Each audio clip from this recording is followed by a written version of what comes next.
My name's Sally Ann Moubarak and we're at my business, Strictly Feet.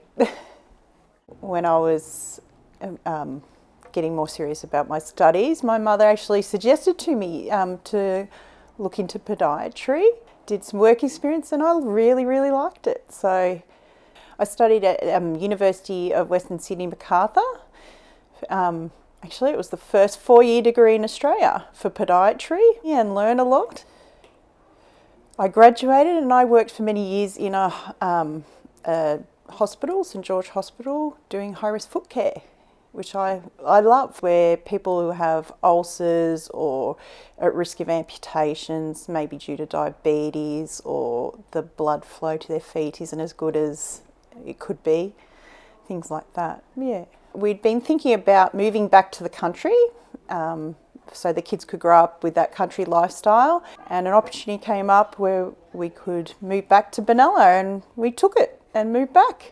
We, when the opportunity came up to buy Fokus Footware, we thought that would align very well with the podiatry practice. There's very select few, 1 or 2 in each state that do it at the moment. But I think it's the way, I can see it's the way things are heading. Yeah. We're finding more and more people with foot problems turning up to our practices, and a lot of that's caused by poor footwear. And I found a disconnect. I would provide advice in my clinic about what shoes to look for, and then I'd send people off to the retail stores to buy those shoes, and then they come back and you're looking at what they've purchased and you're thinking, oh, not quite what I was meaning. And I think it's a nice way to ensure that it's not lost in communication and that they're getting the right advice and the correct footwear for their needs. Foot health can be a big indicator of general health and well-being. Yeah.